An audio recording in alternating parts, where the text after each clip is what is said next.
Hello guys, welcome back to my channel. Welcome to the lecture number 5 of this chapter Living World.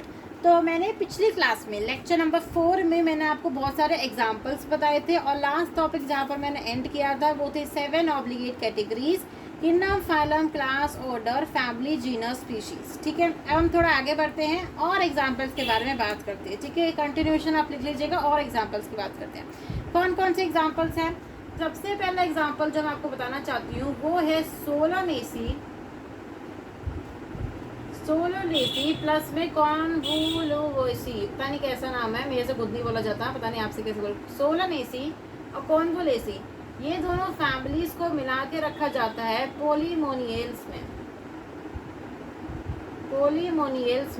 पोलीमोनियल्स एक प्रकार का order है और ये दोनों क्या है, एक प्रकार की फैमिलीज। ये भी एग्जाम्पल बहुत ज़्यादा इंपॉर्टेंट है। मैंने आपको जो अच्छे से पढ़ रहा है वो बता देगा कि सोलनेसी फैमिली में कौन कौन सी जीनस आती हैं। याद करिए, जल्दी याद करिए। सोलेनम आता है, पिटूनिया आता है और धतूरा आता है। कॉन्वोलेसी फैमिली होती है स्वीट पोटैटो की एक्सटर्नल इन्फॉर्मेशन है, इसको याद कर सको तो याद कर लेना। ठीक है, तो आपको याद रखना है कि सोलनेसी और कॉन्वोलेसी फैमिलीज को मिला के मैं ऑर्डर पोलीमोनियल्स में डाल सकती हूँ। ठीक है, याद रहेगा। आगे बढ़ा जाए। ठीक है, अब उसके बाद ही कुछ मैंने प्लांट्स के बारे में बताते हैं, कुछ हम एनिमल्स के बारे में बात करते हैं। देखिए, आपको बताना चाहिए डॉग और कैट। ठीक है, डॉग और कैट। डॉग को हम बोलते हैं कैनिस। क्या बोलते हैं? कैनिस। और कैट को बोलते हैं फैलिस। मतलब कि बायोलॉजी की भाषा में डॉग को बोला जाता है कैनिस। आप याद कर लीजिए कि बायोलॉजी की भाषा में डॉग को बोला जाता है, क्या बोला जाता है? कैनिस। कैट को बोला जाता है फैलिस। डॉग को बोला जाता है कैनिस, कैट को बोला जाता है फैलिस। इतनी चीज़ याद रहेगी कि डॉग को बोलो कैनिस, कैट को बोलो फैलिस। ठीक है, अब देखिए, मैंने डॉग को बोला कैनिस, कैट को बोला फैलिस। अभी देखिए, ये क्या है? जीनस का नाम है। ये भी जीनस है और ये भी जीनस है। ठीक है, मैंने डॉग को बोला कैनिस और कैनिस का एक प्रकार का जीनस का नाम है। फैलिस भी क्या एक प्रकार का जीनस का नाम है। जीनस को मिला के, जीनस किसके बाद कौन आता है? फैमिली आता है। तो ये कौन सी फैमिली में आएगा? कैनिडी। मैंने आपको बताया था ना, लास्ट में क्या आएगा? DAE। ठीक है, और इसमें क्या आएगा? फैलिडी।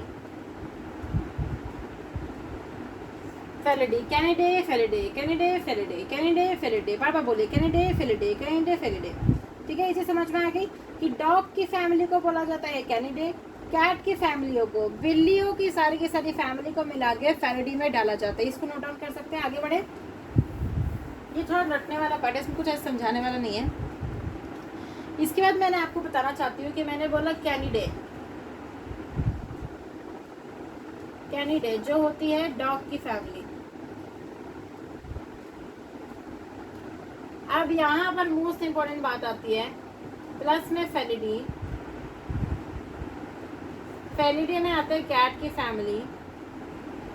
अब मैंने आपको बोला था ना कि बोला जाता है कि बिल्ली शेर की मौसी, बिल्ली होती है शेर की मौसी, तो वो इसलिए बोला जाता है कि बिल्ली शेर की मौसी, क्योंकि फैलिडे में जो मैंने आपको बात किया था ना, Panthera leo, Panthera pardus, Panthera tigris, ये सब जो मैंने बातें की थी पैंथेरा एलोन वाली, तो उसमें भी आप पैंथेरा मतलब कि आप क्या करो, फैलिस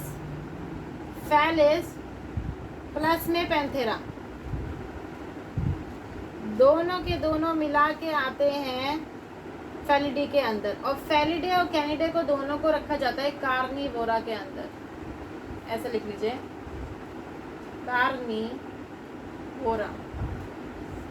कार्निवोरा के अंदर। ठीक है, किसके अंदर रखा जाता है? कार्निवोरा के अंदर। यानी कि इसको समझिए, मैंने बोला कैनिडी होती है डॉग की फैमिली, फैलिडे होती है कैट की फैमिली। कैनिडे होती है डॉग की फैमिली, फैलिडे होती है कैट की फैमिली। फैलिडे के अंदर कौन कौन से जीनस आते हैं? ये मैंने जीनस के नाम रखे। क्या है ये? जीनस के नाम है। कौन कौन से 2 जीनस आते हैं आपसे कोई पूछे तो? फैलिस आता है और पैंथेरा आता है, जिसमें टाइगर, लायन और लेपर्ड आता है। 2 फैमिलीज को बना के एक ऑर्डर बनता है। 2 फैमिलीज को बना के ऑर्डर बनता है जिसका नाम होता है कार्निवोरा। क्या नाम होता है? कार्निवोरा। ये एग्जाम्पल याद रहेगा, आई होप सो कि आपको याद रहना चाहिए। आगे बढ़ें, ठीक है, आगे और पढ़ते हैं। अब आपको आगे और देखो, kingdom, phylum, class, order, family, genus, species. तो किंगडम, फाइलम, क्लास, अब आएगी क्लास। देखिए आपको ये करना है, जो आपने कार्निवोरा लिया है, जो आपने कार्निवोरा लिया है ना, कार्निवोरा लिया है। अब देखो ह्यूमंस के केस में, ह्यूमंस का जो केस होता है, ठीक है, ह्यूमंस के केस में जो क्लास होती है वो होती है ममीलिया। कौन सी क्लास होती है? ममीलिया क्लास होती है। कौन सी क्लास होती है? ममीलिया। तो ऑर्डर यहाँ पे लिख दे दीजिए, order Carnivora plus Primata. Primata, Primata किसकी है? हम लोग की, ह्यूमंस की होती है। मैं और आगे बता दूंगी इसको डिटेल में। इन दोनों को मिला के क्लास ममेलिया के अंदर रखा जाता है, क्योंकि ये सारे के सारे क्या होते हैं? मैमल्स। ममेलिया के अंदर, याद रहेगा। मैंने बोला ऑर्डर कार्निवोरा और प्राइमेटा, ऑर्डर कार्निवोरा प्राइमेटा को मिला दीजिए, दोनों को क्लास में रख दीजिए ममेलिया। ठीक है, ऐसा आपसे क्वेश्चन पूछा जा सकता है। आपसे पूछा गया कि कार्निवोरा में क्या मिलाया जाए, कार्निवोरा में कौन सा ऑर्डर होता है और क्लास कौन सी बनती है, तो आप बोलोगे कि कार्निवोरा में प्राइमेटा वाला ऑर्डर होता है, जो कि ह्यूमन बींग्स वाला ऑर्डर है, और वो कौन सी क्लास में पाया जाता है? ममेलिया क्लास में पाया जाता है। कौन सी क्लास में पाया जाता है? मैमेलिया क्लास में पाया जाता है। इसमें लगभग इतने ही एग्जाम्पल्स थे। ठीक है, इतने एग्जाम्पल्स का आपको याद रखना है। इसके बाद एक पूरी की पूरी टेबल है, वो मैं आपको लिख के बता देती हूँ। ठीक है, वो मैं आपको लिख के बता देती हूँ। ठीक है, उस टेबल से मतलब कितनी बार क्वेश्चन आ चुका है, आपको उसको टेबल को बहुत बहुत बहुत अच्छे से याद करना है। ठीक है, हम स्टार्ट करते हैं। सबसे पहले कुछ साइंटिफिक नेम है जो आपको याद होना चाहिए। सबसे पहला नाम होमोसेपियंस। होमोसेपियंस, हाँ जी, ये हम लोग का नाम है। हम लोग की जो स्पीशीज का जो साइंटिफिक नेम है वो होमोसेपियंस होता है। क्या होता है? होमोसेपियंस होता है, होमोसेपियंस। दूसरा आप याद रख सकते हैं, ठीक है, मस्का डोमेस्टिका। मस्का डोमेस्टिका, डोमेस्टिका। तीसरा आप याद रख सकते हैं ट्रिटिका मेस्टिवम। इस पे क्वेश्चन आ चुका है, इसलिए सबके साथ याद रखना है। Triticum aestivum. और चौथा होता है मैंजीफेरा इंडिका, जो कि मैंगो का नाम है। मैंजीफेरा, देखिए होमोसेपियंस होता है ह्यूमंस का। ठीक है, आप यहाँ पे लिख लीजिए साइड में। होमोसेपियंस होता है किसका? होता है ह्यूमंस का होता है। मस्का डोमेस्टिका होता है हाउस फ्लाई, जो आपके घर में घूमती रहती है ना, क्या बोलते हैं? मक्खी बोलते हैं, वही हाउस फ्लाई होती है, मस्का डोमेस्टिका। ट्रिटिका मेस्टिवम होता है बीट। मैंजीफेरा इंडिका होता है मैंगो। पहले ये चीज़ याद करिए। मैं थोड़ा सा रुकती हूँ, पहले इसको अच्छे से याद करिए, फिर हम आगे बढ़ेंगे। पहले इसको अच्छे से याद करिए। होमोसेपियंस, होमोसेपियंस ह्यूमंस का साइंटिफिक नेम है। मस्का डोमेस्टिका हाउस फ्लाई का साइंटिफिक नेम है। Triticum aestivum, Triticum aestivum wheat का साइंटिफिक नेम है। और मैंजीफेरा इंडिका, यही सब कुछ एक टेबल में बना हुआ है। मैंजीफेरा इंडिका मैंगो का साइंटिफिक नेम है। अब आपको बताना है अबाउट द जीनस। ये आपके लिए क्वेश्चन हुआ, इसमें कुछ याद करने की बात नहीं है। इसमें से जीनस कौन है और स्पीशीज कौन सा है, ये जल्दी से बताइए। ठीक है, जब मैं बिल्कुल शॉर्ट फॉर्म में लिखूंगी, ये आपका प्रैक्टिस के लिए है। इसमें से जीनस कौन सा होगा, तो मैं शॉर्ट फॉर्म में लिखती हूँ। इस केस में होगा होमो, इस केस में होगा सेपियंस, इस केस में होगा Musca domestica, Triticum aestivum, Mangifera indica. समझ में आया? देखिए ये जो पहला वाला नाम है, ये जो पहला वाला नाम है, इट रिप्रेजेंट्स द जीनस। दूसरा वाला नाम रिप्रेजेंट्स द स्पीशीज। पहला वाला नाम रिप्रेजेंट्स द जीनस, दूसरा वाला नाम रिप्रेजेंट्स द स्पीशीज। पहला वाला नाम जीनस, दूसरा वाला स्पीशीज। पहला वाला नाम जीनस, दूसरा वाला स्पीशीज। ये चीज़ याद रहेगी। पहला वाला रिप्रेजेंट करेगा जीनस को और दूसरा वाला रिप्रेजेंट करेगा स्पीशीज को। ठीक है, आगे बढ़ते हैं। ये टेबल काफ़ी बड़ी कॉन्टिन्यूशन में है, इस पर नहीं आ जाएगी, इसलिए मैं इसको पार्ट्स में आपको पढ़ा देती हूँ। जीनस स्पीशीज वाला टर्म जो है, जीनस स्पीशीज वाला टर्म जो है पूरा खत्म हो गया। अब आगे बढ़ते हैं। ठीक है, जीनस स्पीशीज के बाद देखिए kingdom, phylum, class, order, family. अब रहता है, आप इसका ऐसे आप लो FOC, FOC, FOC। ठीक है, FOC किस किस का मैंने बोला है, मैं यहाँ पर सिर्फ शॉर्ट फॉर्म में लिख देती हूँ। ह्यूमंस का लिखना है आपको, ह्यूमंस का लिखना है, हाउस फ्लाई का लिखना है। ठीक है, हाउस फ्लाई का लिखना है, फिर आपको वीट का लिखना है, और सबसे लास्ट में आपको मैंगो का लिखना है। ठीक है, मैंने आपको पहले ही बताया था शॉर्ट में कि जब भी आप फैमिलीज की बात करोगे, तो प्लांट्स के केस में और एनिमल्स के केस में, प्लांट्स के केस में शॉर्ट फॉर्म होती है ACAE, ये होती है, और एनिमल्स के केस में डाई, तेरे लिए मर जाऊँ मैं, वही वाली बात, डाई, ठीक है, डाई। इस केस में ह्यूमंस का फैमिली नेम होता है होमिनिडी, होमिनिडी, होमिनिडी। हाउसफ्लाई का होता है मस्कीडी, मस्कीडी, इसका आपको याद करना पड़ेगा। वीट का होता है, वीट के केस में होता है सॉरी चलो कोई बात नहीं, पोएसी, और मैंगो केस में होता है एनाकार्डियेसी। ऑर्डर याद कर लीजिए, ह्यूमंस का ऑर्डर होता है प्राइमेटा, तो मैंने आपको कुछ देर पहले बताया था, मैमेलिया। हाउसफ्लाई का होता है डिप्टेरा,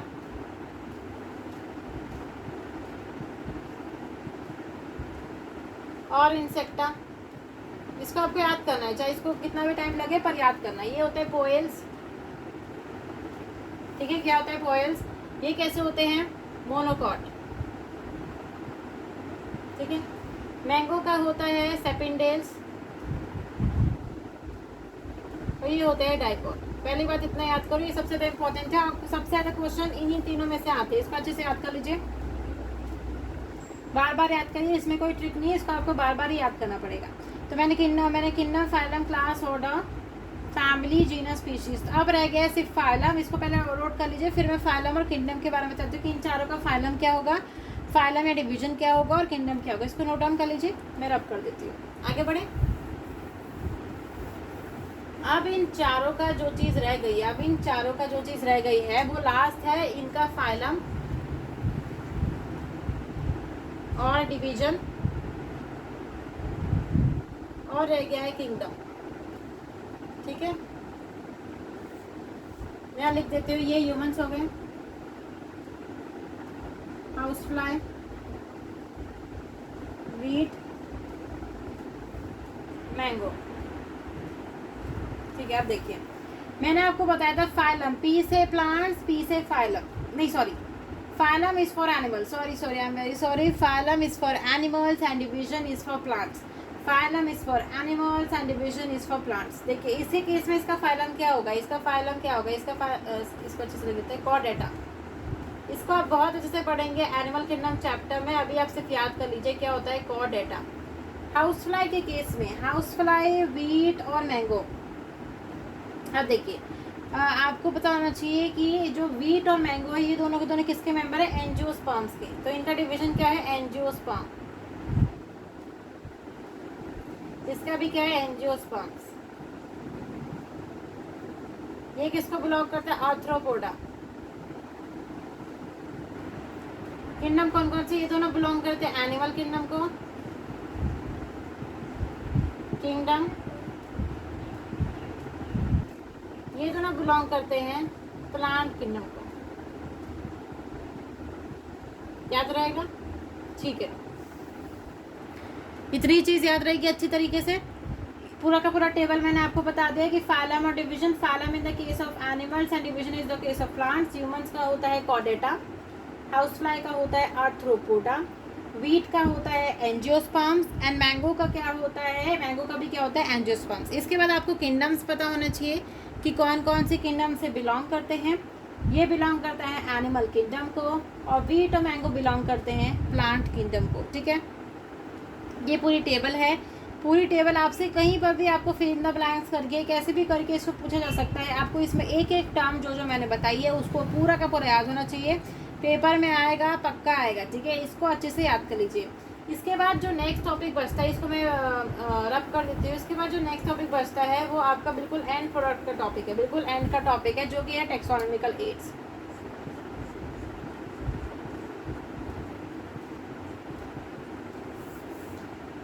टेक्सोनॉमिकल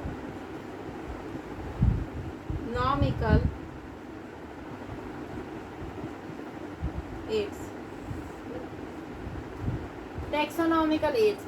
टेक्सोनॉमिकल एड्स आपके आइडेंटिफिकेशन की प्रोसेस को, जो प्रोसेस रहती है उनको क्या करते हैं, आसान करते हैं। एड का मतलब आसान कर देना, ठीक है। जैसे फर्स्ट एड, तो इसमें पहले आप नाम याद कर लीजिए कि कौन कौन से आते हैं टेक्सोनॉमिकल एड। आपका टेक्सोनॉमिकल एड सबसे पहला एनसीईआरटी में जो दे रखा है वो है हर्बेरियम, उसके बाद आता है बोटानिकल गार्डन, उसके बाद आता है जूलॉजिकल पार्क, जिसको आप चिड़ियाघर भी कहते हैं।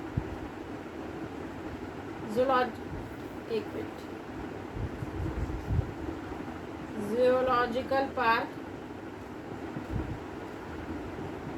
ठीक है। जूलॉजिकल हार्बेरियम हो गया, बोटानिकल गार्डन हो गया, जूलॉजिकल पार्क हो गया, म्यूजियम। म्यूजियम तो बहुत लोगों ने देखा भी होगा कि ये 4 होते हैं, ठीक है। इसके बाद कुछ बुक्स का नाम है जो मैं लास्ट में बताऊंगी। पहले आप इतने को ध्यान में रखिए कि कौन कौन से टेक्सोनॉमिकल एड्स होते हैं, क्या होते हैं, कौन कौन से टेक्सोनॉमिकल एड्स होते हैं। ये चीज़ का आप याद रखिए कि पहला तो आपका हार्बेरियम हो गया, दूसरा आपका बोटानिकल गार्डन हो गया, तीसरा आपका जूलॉजिकल पार्क हो गया, फिर उसके बाद म्यूजियम, और फिर उसके बाद कुछ कुछ बुक्स का नाम है, ठीक है। कुछ कुछ बुक्स का नाम है, वो भी आपको याद होनी चाहिए, वो भी आपको क्या होनी चाहिए, याद होनी चाहिए, ठीक है। टेक्सोनॉमिकल एड का टॉपिक शुरू करते हैं। मैंने बोला टेक्सोनॉमिकल एड क्या है, मैंने बोला टेक्सोनॉमिकल एड क्या है। टेक्सोनॉमिकल एड आप ऐसे समझ सकते हैं कि एक प्रकार से आपकी टेक्सोनॉमी के प्रोसेस को ईजी करने वाली चीज़ें, तो सबसे पहले जो आपको याद होना चाहिए वो है हार्बेरियम।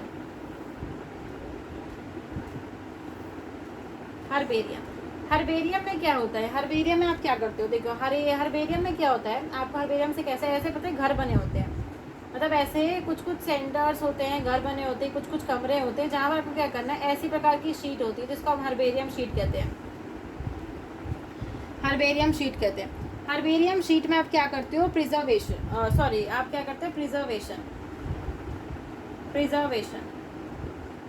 प्रिजर्वेशन का मतलब है बचा के रखना। कंजर्व का मतलब होता है उसे जिंदा कंजर्व करना। प्रिजर्वेशन मतलब उसके मरने के बाद। देखो आप क्या करोगे, एक प्लांट ले लोगे, ठीक है, एक कोई सा भी आप प्लांट ले लीजिए, प्लांट को क्या करेगा, आप पहले आपने उसको क्या कर दिया, ड्राई कर दिया, प्रेस कर दिया, प्रिजर्व कर दिया। आपको क्या करना है, हार्बेरियम में आप क्या करते हो, छोटे छोटे कमरे बने होते हैं, ठीक है, उसमें बहुत सारी अलमारियाँ लिखी ऐसे ऐसे करके अलमारियाँ होती हैं, उसमें बहुत सारे स्टेक्स लगे होते हैं, वहाँ पर मिलियंस मतलब बहुत सारे हज़ार में ऐसी हार्बेरियम शीट्स रखी होती है। हार्बेरियम शीट्स में क्या होता है, डिफरेंट स्पीशीज़ के प्लांट्स की डिस्क्रिप्शन होती है। यहाँ पर नीचे ऐसे कॉर्नर में क्या होगा, इसका बोटानिकल नेम क्या है, इसका इंग्लिश नेम क्या है, फैमिली नेम क्या है, कलेक्टर नेम क्या है, कहाँ से कलेक्ट किया गया, ये सब चीज़ें इसमें लिखी जाती है साइड में। तो ये पूरी की पूरी हार्बेरियम शीट होती है, पूरी की पूरी क्या होती है, हार्बेरियम शीट होती है। उसके ऊपर पूरा डिस्क्रिप्शन लिखा जाता है। ये क्या करते हैं, प्रिजर्वेशन करते हैं। मान लीजिए कि मान लीजिए भूकंप आ गया या फिर सुनामी आ गई, कोई ऐसी चीज़ आ गई जहाँ पर वो स्पीशीज़ पाई जाती है, तो आप यहाँ पर कंजर्व करो, आगे की आने वाली जनरेशन को आपके पौधों के बारे में पता चले कि हाँ भाई उस समय में ये पौधे पाए जाते थे, उनकी ये करेक्टरिस्टिक्स होती थी। और ये आइडेंटिफिकेशन में भी हेल्प करते हैं कि मान लीजिए मैंने एक नया प्रकार का वीट का पौधा देखा, अब वो नया है कि नहीं मुझे कौन बताएगा, मैं जाऊँगी हार्बेरियम, जो हार्बेरियम सेंटर्स होते हैं, ठीक है, वहाँ पर मैं जाऊँगी, वहाँ जाके चेक करूँगी वीट के सेक्शन में कि जो मैंने नई स्पीशीज़ ढूंढी है क्या वो वहाँ पाई जाती है। अगर नहीं पाई जाती होगी मतलब एक मैंने नई स्पीशीज़ का ढूंढा है तो अच्छी बात है, अगर पाई जाती होगी और फिर भी ठीक है, तो इसमें आपको क्या याद रखना है, हार्बेरियम शीट होती है। हार्बेरियम में क्या करते हो, या हार्बेरियम में हमेशा प्लांट स्पेसिमेंस रखे जाए। सबसे पहला क्वेश्चन तो यही बनता है, आप यहाँ पर प्लांट के स्पेसिमेंस रखते हो, ना कि एलिमेंट्स के। प्लांट के स्पेसिमेंस को आप ड्राई करते हो, प्रेस्ड करते हो, प्रेस्ड करते हो और प्रिजर्व कर देते हो। और क्या कर देते हो, प्रिजर्व। मतलब कैसे, मान लीजिए मैंने एक नया प्लांट मिला, ठीक है, ऐसे पूरा एक प्लांट था, एक ऐसे पूरा पेड़ था, ठीक है, ऐसे मान लीजिए पेड़ था, ऐसे समझ लीजिए एक प्रकार का पेड़ था, ठीक है, पेड़ में से मेरे को क्या किया, वो पेड़ मेरे को कुछ अलग सा लगा और वीट का पेड़ था, मैंने क्या किया, उसमें से उसका एक छोटा सा प्लांट उठा लिया, या उसकी एक डंठी आप ऐसे उठा सकते हो, उसको पूरा का पूरा प्लांट को उखाड़ के नहीं ले जाना, उसका एक छोटा सा पार्ट जिसके अंदर रूट, स्टेम, लीफ, फ्लावर सब कुछ दिख रहा हो, प्रॉपर कंप्लीट पार्ट आप उठा लीजिए। मैंने क्या किया, एक प्रकार की हार्बेरियम शीट को ले लिया, उस हार्बेरियम शीट के ऊपर मैंने उस प्लांट को चिपका दिया। प्लस ऐसे ही नहीं चिपका देना, वो हार्बेरियम शीट को सालों तक रहना है। तो आपको पता है ना कि अगर वो सालों तक रखना है तो पहले आप क्या करें, अगर उसके अंदर मॉइस्चर होगा, ठीक है। मान लीजिए बारिश हुई थी, वो पेड़ थोड़ा गीला था, जो आप डंडी उखाड़ के लाओ जिसमें फूल वगैरह, वो भी गीला, और आपने डायरेक्टली उसको शीट पे लगा के रख दिया, तो उस पर क्या हो जाएगी, दीमक लग जाएगी, फंगस लग जाएगी, और वो ख़राब हो जाएगा। ठीक है, 1-2 महीने में ही ख़राब हो जाएगा। पर आपको इसको सालों सालों तक चलाना है, तो इसलिए आप क्या करते हो, सबसे पहले उसे ड्राई करते हो, पहले उसको बहुत अच्छे तरीके से सुखाते हो। आप बड़ी क्लासेस में जाओगे, आप एक्सपेरिमेंट भी देखोगे कि आपने ऐसे हर्बेरियम शीट लेते हैं, उसको दोनों साइड से न्यूज़पेपर से रख के टैप करते हैं, ताकि उसमें से सारा का सारा मॉइस्चर हट जाए। तो पहले आप क्या करते हो, ड्राई करते हो, फिर उसके बाद आप प्रिजर्व करते हो, मतलब ड्राई के बाद आप प्रेस करते हो, उसको अच्छे से उस हर्बेरियम शीट पे प्रेस कर दोगे, फिर प्रिजर्व करोगे। प्रिजर्व कैसे किया जाएगा, उसके अंदर एक प्रकार का प्रिजर्वेटिव डाला जाता है, मर्क्यूरिक क्लोराइड। कौन सा डाला जाता है, मर्क्यूरिक क्लोराइड, Hg2 और Cl2, Hg2 और Cl2। ठीक है, मर्क्यूरी क्लोराइड दे रखा है, 1 मैंने दे रखा है, इसमें यहाँ पर नहीं दिख रही हूँ। आप ड्राई करिए, ये तीनों प्रोसेस आपको पता होने चाहिए। पहले सबसे पहले आपको क्या करना होगा, आपसे बोलेगा, ये तीनों प्रोसेस लिख के बोल देगा, आपको बोलेगा इसका ऑर्डर बताओ, कि पहले प्रिजर्वेशन होता है, फिर आपको प्रॉपर ऑर्डर बताना चाहिए कि सबसे पहले आप प्लांट को ड्राई करोगे, फिर प्रेस करोगे, फिर प्रिजर्व करोगे। ठीक है, आप इसको DPP से याद रख सकते हो, DPP, daily practice problem, DPP short trick है, आप इसको DPP से आप इसको याद रख सकते हो। ठीक है, पहले आप ड्राई करो, फिर प्रेस करो, और फिर उसके बाद प्रिजर्व कर दो। आप इसको DPP से बहुत आसानी से याद रख सकते हैं। नेक्स्ट चीज़ आपको याद रखनी है कि यहाँ पर प्लांट स्पेसिमेंट्स को ही रखा जाता है, यहाँ पर उनकी प्रिजर्वेशन होती है, dry, press and preserve. Next चीज़ आपको याद रखनी है, ये as a quick referral system, quick referral system की तरह काम करता है। कैसे, देखिए, क्विक रेफरल सिस्टम की तरह कैसे काम करते हैं। मान लीजिए मुझे कोई स्पीशीज़ नहीं मिली, मेरे को पता है कि मेरे जो शहर है उसमें यहाँ पर हर्बेरियम सिस्टम, मतलब हर्बेरियम सेंटर प्रेजेंट है। मैं जल्दी से गूगल पे सर्च करूँगी और उस हर्बेरियम सेंटर पे पहुँच जाऊँगी जल्दी से। वहाँ पर जो वीट सेक्शन होगा, मान लीजिए मेरे को एक नई वीट की स्पीशीज़ मिली है, वहाँ पर जब मैं जाके चेक करूँगी कि पहले से वो वीट की स्पीशीज़ है कि नहीं, कि मैंने नई स्पीशीज़ ढूंढी है कि नहीं, कि ओल्ड स्पीशीज़ ही ढूंढ ली है। मैं वहाँ जाके चेक करूँगी और मुझे पता चला कि ये ओल्ड स्पीशीज़ ये पहले से ही थी, तो मतलब मैंने कोई नई स्पीशीज़ ढूंढी नहीं, और मैं घर अपने वापस चली जाऊँगी। तो ये एज आप कह सकते हैं क्विक रेफरल सिस्टम की तरह ये काम करता है। तो आपकी चीज़ याद रखनी है कि ये एज किसकी तरह काम करता है, क्विक रेफरल सिस्टम की तरह। क्विक किसकी तरह काम करता है, क्विक रेफरल सिस्टम की तरह काम करता है। ये क्या होता है, रेपोजिटरी। रेपोजिटरी मैं बताती हूँ, रेपोजिटरी का क्या मतलब होता है। Repository for future use. अगर आपसे हर्बेरियम के बारे में डिस्क्रिप्शन पूछे आपके पेपर में, तो आप ये पॉइंट्स लिख सकते हो कि हर्बेरियम में ओनली आप प्लांट स्पेसिमेंट्स को रखते हो, यहाँ पर प्लांट्स को आप ड्राई, प्रेस और प्रिजर्व करके रखते हो। ये as a quick referral system की तरह काम करता है। ये क्या है, एक रेपोजिटरी है फॉर फ्यूचर यूज़। क्योंकि मान लीजिए कि आज से 50 से 100 साल के बाद मान लीजिए वीट के पौधे ही नहीं पाए जाते हैं, मतलब कुछ ऐसा कुछ वेरिएशंस हुई, अब कुछ और ही चीज़ें पाई जाती है, तो जो आने वाली जनरेशन है वो कैसे देखेगी वीट के पौधे उस समय में कैसे पाए जाते थे। तो वो इसी चीज़ से हर्बेरियम में जाके देखेगी कि अच्छा इस प्रकार का आपके वीट के पौधे पाए जाते हैं। तो ये रेपोजिटरी है फॉर फ्यूचर यूज। इतनी चीज़ समझ में आती है। हर्बेरियम में आपको याद रखना है कि हर्बेरियम में प्रिजर्वेशन क्या होता है। ठीक है, क्या किया जाता है, प्रिजर्वेशन। हर्बेरियम में क्या किया जाता है, प्रिजर्वेशन। क्या किया जाता है, एक प्रिजर्वेशन होता है, एक कंजर्वेशन होता है। प्रिजर्वेशन में वो चीज़ मरी हुई है, ठीक है, आपने उसको मार किया, प्रिजर्व करा है, संभाल के रखा है। कंजर्वेशन में आपको उसको कंजर्व किया है, ठीक है, जिंदे फॉर्म में उसको आपको कंजर्व किया है। पहले बात हर्बेरियम हो गया, आपको डिफरेंट पढ़ना, आप इसको नोट डाउन कर सकते हैं। तो इसके बाद देखिए हर्बेरियम के बाद आपके बोटानिकल गार्डन है, जू है, ये सब चीज़ें हैं। क्या क्या है, बोटानिकल देखिए, मैंने पहले बोला हर्बेरियम, मैंने आपको बता दिया कि हर्बेरियम के बारे में जो पॉइंट्स बताया ना, आपको सिर्फ उतना ही याद होना चाहिए कि क्विक रेफरल सिस्टम है, रेपोजिटरी है फिर फ्यूचर यूज़ के लिए, इसमें ड्राई करते हो, प्रेस करते हो, प्रिजर्व करते हो। इसके बाद के जो 3 से 4 और रह रहे हैं वो हम नेक्स्ट सेक्शन में करेंगे, ठीक है। इसमें काफ़ी सारे एग्जाम्पल्स हो गए, आप इतने पार्ट्स को अच्छे से लर्न करके आइएगा। हम मिलते हैं लेक्चर नंबर 6 में। Please subscribe to my channel, gives a thumbs up to it, और ज़्यादा से ज़्यादा इसे शेयर भी ज़रूर करिए, ठीक है। अब तक आप इसे देख रहे हो, मेरे को फॉलो कर रहे हो, तो प्लीज़ अच्छे से इसको शेयर करिएगा ताकि ज़्यादा से ज़्यादा बच्चे जो हैं इस वीडियो से पढ़ पाए। Thank you.